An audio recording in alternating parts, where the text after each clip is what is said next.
Gracias por acompañarnos en este espacio, este magazine que se llama Aprendamos Juntos sobre Salud. Recuerden que este espacio es creado por Amagá Televisión para que ustedes compartan con nosotros esas preguntas, esas inquietudes que tienen acerca de los temas de prevención, tratamientos de enfermedades y por supuesto todo lo relacionado con la salud de las personas. Nos acompañan en este espacio profesionales de la salud de la ES Hospital San Fernando, a quienes les damos las gracias por estar acá en Amagá Televisión. Recuerden que en sus dudas e inquietudes las pueden compartir en la línea telefónica que aparece en pantalla. Los invitamos para que se queden con nosotros en los próximos minutos en compañía de Daniel Montenegro y Laura Higuita, profesionales del área de la psicología de la ES San Fernando. A ustedes gracias por acompañarnos y bienvenidos.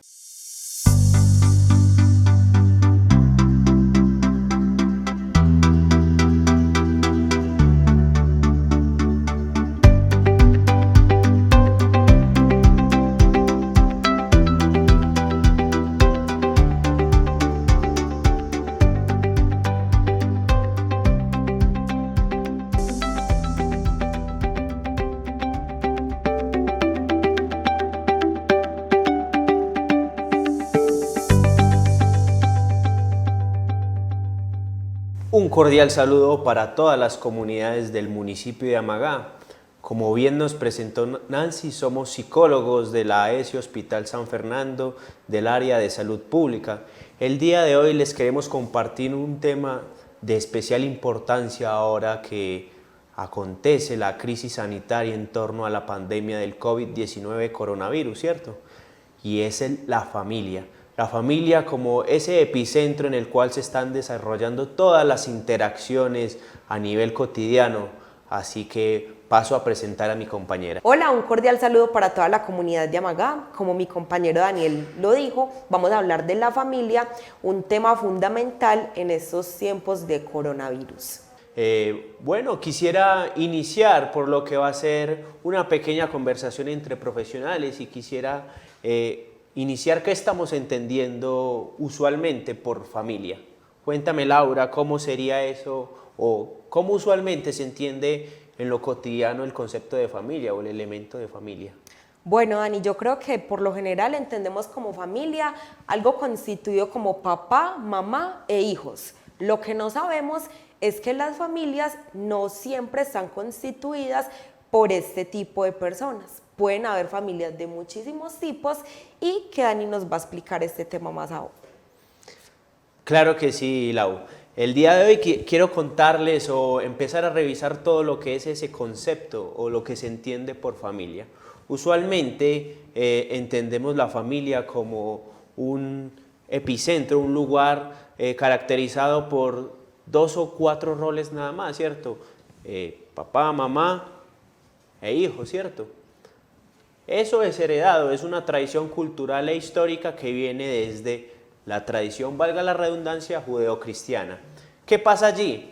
La tradición judeocristiana nos empezó a sentir o a establecer un canon de cómo sería la familia, pero históricamente y la revisión cultural y académica sobre esta institución ha sido totalmente, digámoslo así, desestimado este modelo.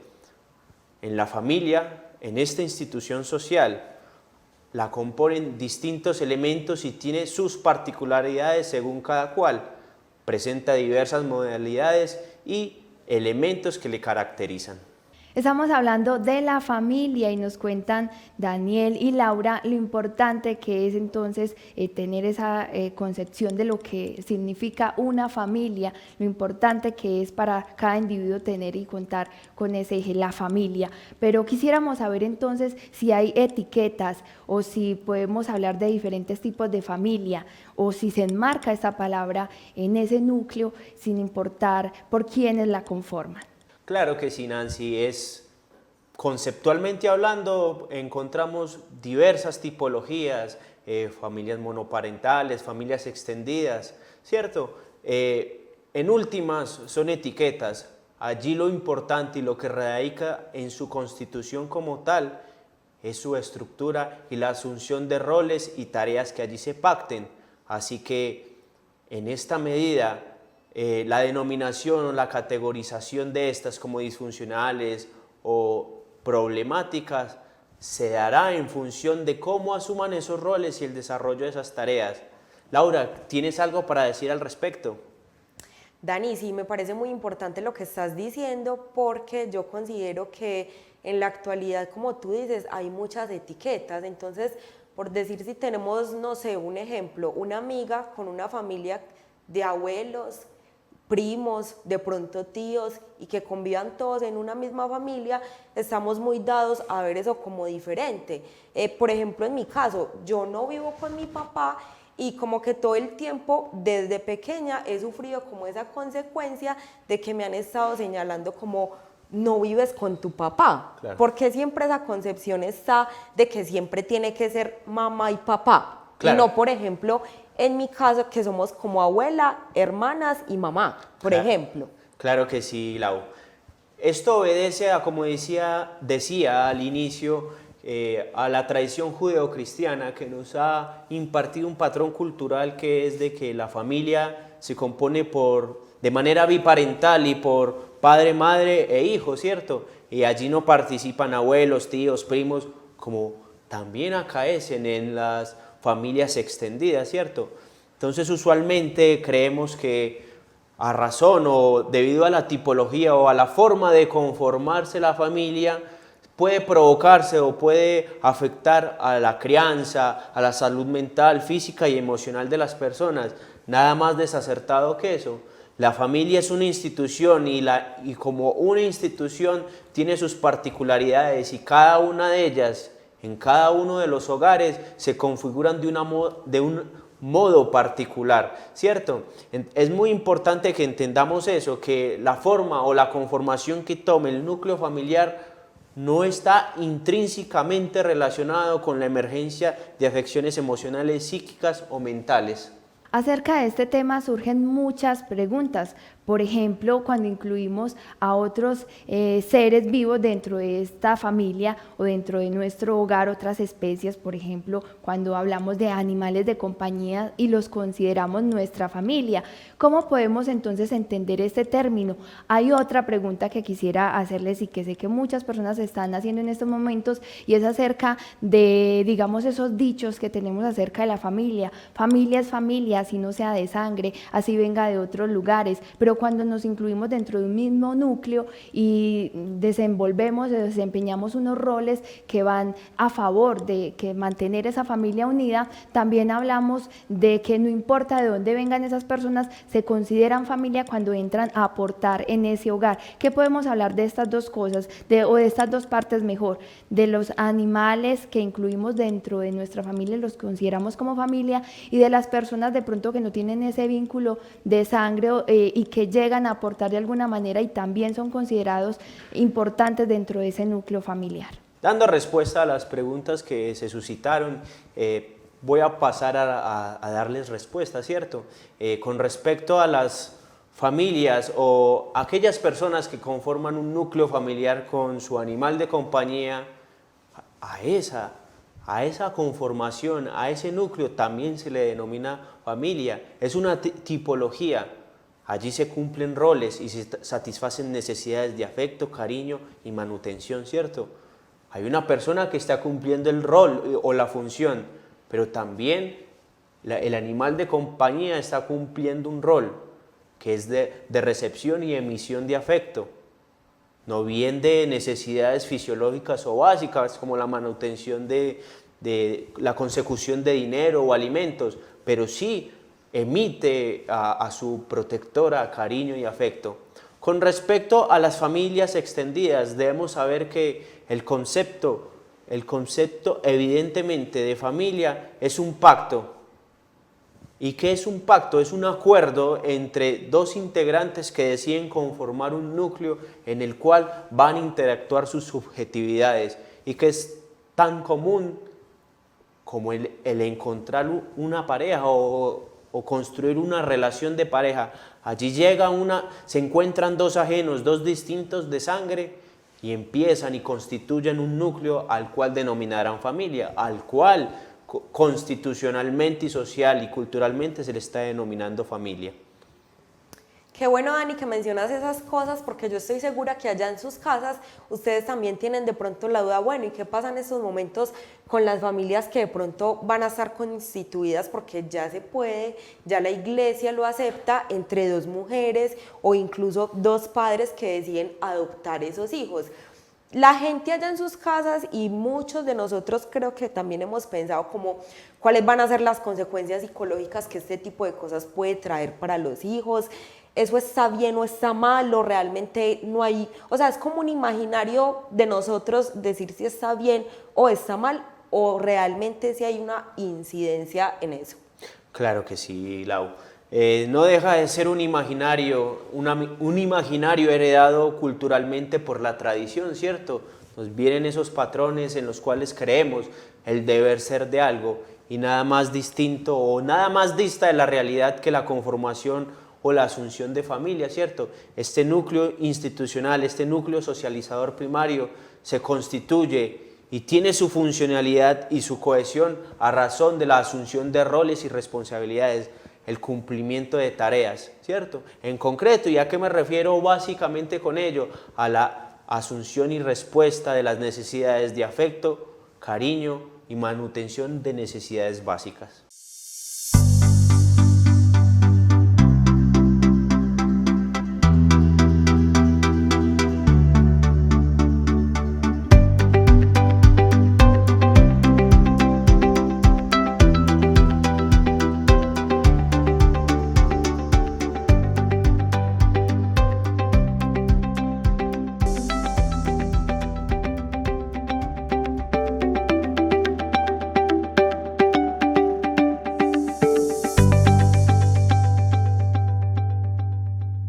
Bueno, ya entendiendo ese concepto de familia, de lo que consideramos entonces dentro de nuestra sociedad, lo que es la familia, quisiéramos preguntarle a los profesionales que nos acompañan hoy en este espacio, Aprendamos Juntos sobre Salud, cómo influye la familia o cómo mejor acompaña o se acompaña a la familia en tiempos difíciles como los que vivimos ahora, en tiempos de pandemia.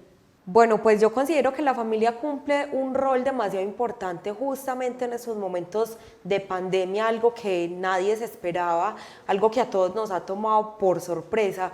Pienso que la familia puede ser un apoyo fundamental, digamos, desde el aspecto emocional, desde el aspecto económico incluso, porque sabemos que muchas personas han perdido su empleo a causa de este COVID-19, que por cierto, como lo dije anteriormente, fue una sorpresa para todos, incluso grandes empresas tuvieron que despedir gente, entre ellos yo sé que muchos de ustedes allá en sus casas, y sé que esa familia puede reatribuir todo esto de una manera económica, pero eso no es lo esencial y lo más fundamental es la parte emocional, ese apoyo, esa compañía, también desde la comunicación.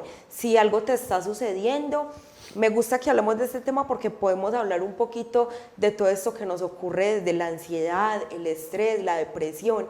Si algo de esto te está sucediendo, convérsalo con un familiar al que le tengas mucha confianza, no le tengas miedo. Siempre es bueno uno desahogarse y no reprimir tantas cosas que a veces como que queremos contar, pero que finalmente no podemos por miedo o porque creemos que nos están juzgando todo el tiempo. Dani, ¿te conoces de pronto a alguien que esté pasando por esta situación? La verdad es que yo conozco a muchas personas que realmente se encuentran demasiado afectadas. Sí, claro.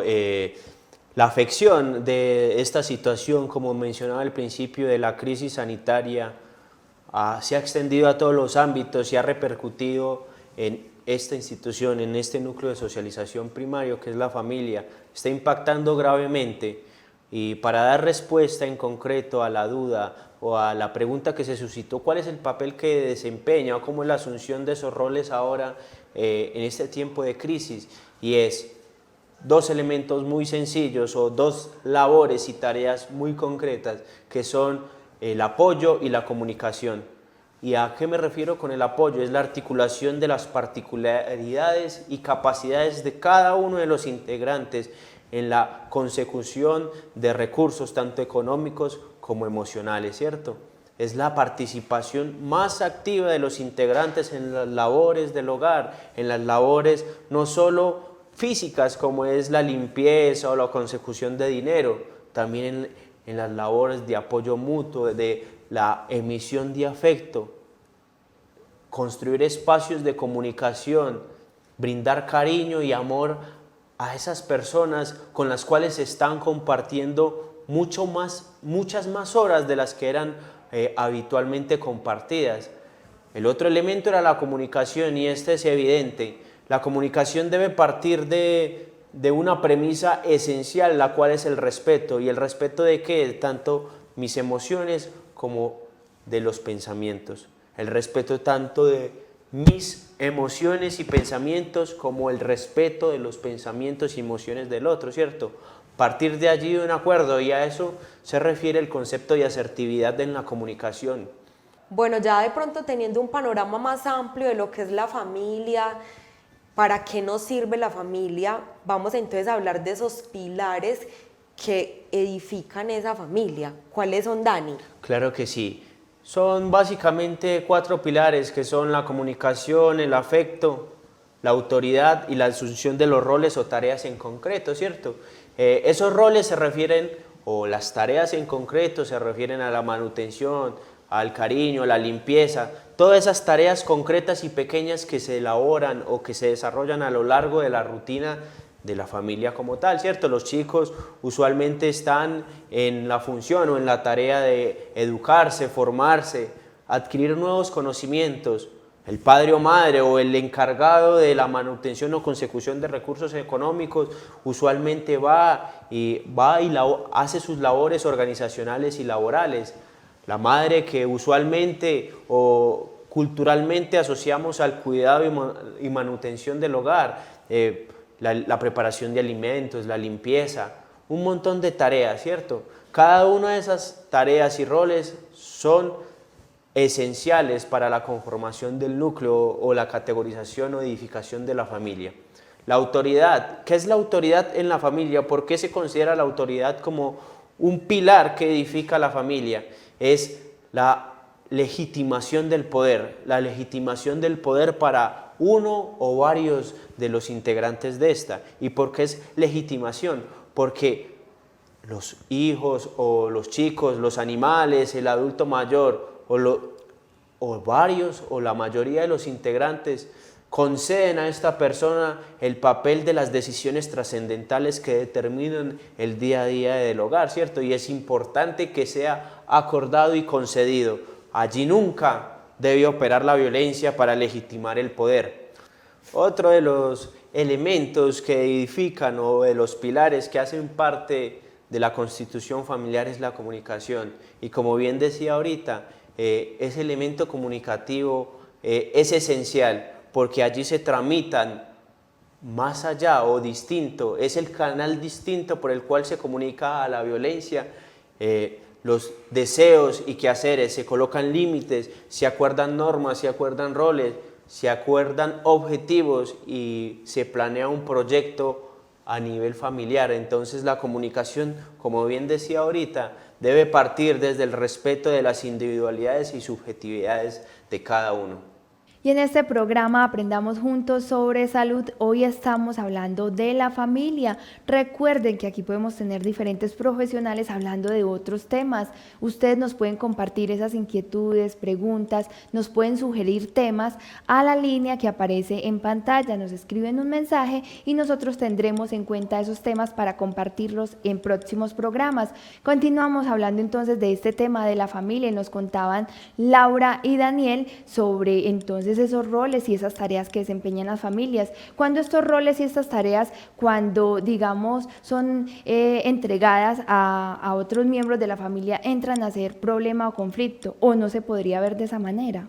Para dar respuesta a esta pregunta, creo que es de volver a resaltar que la etiqueta o la organización de la familia no constituye un problema o no constituye la emisión o la generación de problemáticas psíquicas y emocionales en la persona, ¿cierto? La asunción de esos roles son pactados. Puede ser una madre la que se encargue de la obtención económica de los recursos y el padre se encargue de las labores domésticas. Incluso puede acaecer de que un hermano, un primo, un tío incluso unos padrastros, unos padrinos se encarguen de esas labores. Así que los roles y las tareas desarrolladas, lo problemático se convierte cuando son desarrolladas o suplidas de una manera errónea o equivocada, ¿cierto? No quien lo desarrolle o la persona que se encargue de asumir esa tarea y rol, es la forma en que lo haga, ¿cierto? Y aquí viene un tema muy importante y es uno de los pilares que edifica lo que es la familia, y es el afecto y la emisión de afecto, ¿cierto? ¿Y qué me refiero con afecto? Es la interconexión de las subjetividades, la tramitación de las particularidades de cada uno para con el otro y para con la familia misma. Son básicamente 4 estilos o 4 formas en las que se brinda ese afecto, ¿cierto? Entonces son el rechazo, la ambivalencia, la aceptación y la sobreprotección. 3 de ellos son problemáticos y se convierten en fuentes o emisiones de elementos que trastocan la psique y la emocionalidad de las personas y sus integrantes, ¿cierto? Entonces quisiera hablar uno por uno. El rechazo básicamente es la negación de ese integrante, de ese niño, joven, adolescente en el núcleo familiar, y se le responde con castigos excesivos, malos tratos, ¿cierto? La sobreprotección también es un problema. ¿Por qué? Porque se relaciona o se empieza a relacionar con ese individuo de una manera que niega su autonomía, se hacen las tareas que él pudiera desarrollar de una manera correcta, ¿cierto? Otro y el más problemático de los modos o de las modalidades de brindar afecto, de relacionamiento interno de los integrantes de la familia es la ambivalencia. Y la ambivalencia tanto para los sujetos, los adultos, niños y adultos mayores es problemática porque no saben cómo responder a ello. Un día están, digámoslo así, de la mejor manera y al otro día están en las peores condiciones. Eso emocional y psíquicamente trastoca demasiado a la persona. Por último, está la aceptación, un vínculo en el cual se acepta a ese integrante tal y como es decir, se le brinda cariño y cuidado y manutención de sus necesidades básicas, se le aceptan sus particularidades y se acuerdan en base a sus capacidades y necesidades, sus tareas y roles al interior del núcleo familiar. Para continuar, quisiera que mi compañera Laura desarrollara el tema de lo que es lo problemático, y uno de esos es la violencia. Dani, gracias. Tú mencionabas algo muy importante y es la comunicación. Para hablar de la violencia intrafamiliar me gustaría decir que es muy importante la comunicación y que esta sea asertiva. ¿Cómo podemos lograr que sea asertiva? No necesariamente tenemos que estar de acuerdo con las opiniones del otro integrante de nuestra familia, pero sí debemos respetar esa opinión que nos están dando. Está bien no estar de acuerdo, pero sí está bien es respetarla. Bueno, vamos a hablar de la violencia intrafamiliar. ¿Qué es la violencia intrafamiliar? Es un abuso que ejerce un integrante de la familia sobre otro familiar. Para que exista una violencia, este patrón de comportamiento debe de seguirse por lo menos durante 3 veces o más. No cualquier hecho aislado como una discusión momentánea va a ser considerada violencia intrafamiliar. No. Por el contrario, si esto comienza a ser repetitivo es porque ya estamos frente a un caso de violencia intrafamiliar. Entonces vamos a comenzar. ¿Quién es la víctima? La víctima puede ser cualquier persona de la familia o que ocupe un tercer grado de consanguineidad, incluso una pareja o expareja de esa persona, en este caso digamos de un hombre, puede ser considerada de esa familia y que se esté cometiendo un abuso intrafamiliar. Yo creo que todos tenemos la concepción de que entonces si no hay golpes, entonces no es violencia intrafamiliar. Estamos equivocados porque no es solo física. Entendemos físicamente como cuando nos agreden el cuerpo, nos hacen moretones, de pronto sangrados internos o incluso nos causan la muerte, ¿cierto? También hay otras formas de hacer violencia y es la psicológica. La psicológica es cuando esa persona que se apodera de nosotros nos mete miedo, nos encierra, nos quita las llaves de pronto de la casa, del carro, nos prohíbe amistades, nos tiene todo el tiempo como amenazados o condicionados a lo que esa persona estrictamente quiere. Esa es la violencia psicológica. También tenemos otro tipo de violencia, Dani, que es la violencia sexual. ¿Cuándo es violencia sexual? Cuando atentan contra nuestro cuerpo sin nuestro consentimiento. Esa está súper clara. Y por último, existe otro tipo de violencia que es la económica, cuando no satisfacen nuestras necesidades o cuando nos privan de ellas. Es decir, si tenemos una pareja que de pronto no nos está alimentando, o que nos prohíbe comer, o incluso que nos dice qué hacer con nuestro salario, eso es una violencia económica que debe ser considerada como tal. El agresor también, ¿tú a quién consideras el agresor, por ejemplo? Al que tenga la intención o la inherente intención con su acto de causar daño sobre la otra persona o sobre el otro ser vivo. Exacto. Esa persona por lo general desde su infancia ha venido con este patrón, digamos que de violencia, aunque no siempre. Esta persona que comete este tipo de comportamientos es una persona que está guiada por muchos factores. Pueden ser factores sociales, pueden ser factores de pronto de consumo de sustancias psicoactivas, que es un tema que más adelante también estaremos abordando con ustedes. Puede ser, digamos, presión económica. Entonces, digamos, hay un conjunto de cosas que encierran a esta persona para que comience a actuar de determinada manera sobre un integrante de su familia. ¿Para qué estamos aquí? Para hacerles la invitación de que no permitan esto. Estamos en un tiempo, Dani, de COVID, de pandemia, donde toda la familia está confinada, que tenemos desacuerdos, que no todo el tiempo, digamos, estamos en pro de lo que el otro quiere, digamos, en tareas de la casa, decisiones económicas, de pronto discusiones por X o Y motivo, todo el tiempo estamos, digamos, como en ese conflicto de no saber qué quiere el otro. Que esto no se vuelva un motivo ni se vuelva en una violencia, porque entonces es aquí donde vamos a tener problemas. La invitación es a que denuncien. Si tú allá en casa estás siendo víctima de violencia intrafamiliar, acércate al Hospital San Fernando, llama a una amiga, busca ayuda. Habemos 2 psicólogos que estamos a tu disposición para que puedas hablar con nosotros de ese tema, y si es algo extremadamente grave, vamos a tomar otro tipo de acciones, pero siempre denuncia, no te quedes callada. Es muy importante entender que la agresión no siempre es un hombre, puede ser una mujer incluso la que sea la agresora, ya que este tipo de violencias no tiene distinciones entre, digamos, religión, entre sexo, no. Este tipo de acción la comete cualquier ser humano. Entonces, muy atentos, muy pendientes. Dani y yo estamos a la orden, a disposición para lo que sea. ¿Cierto, Dani? Claro que sí.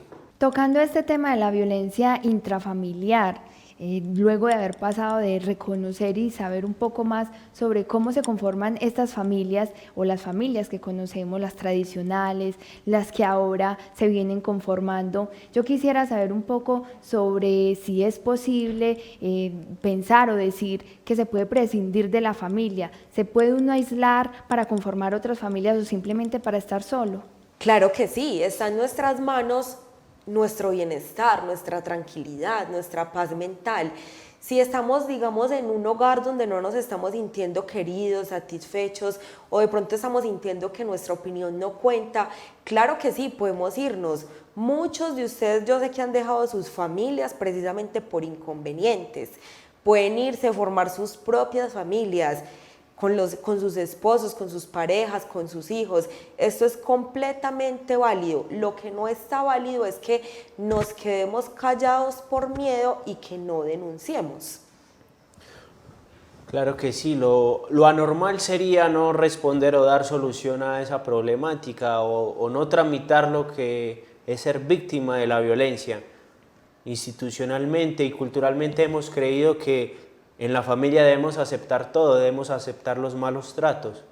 Y nada más errado que eso. Esa forma o esa naturalización de la violencia es realmente lo problemático.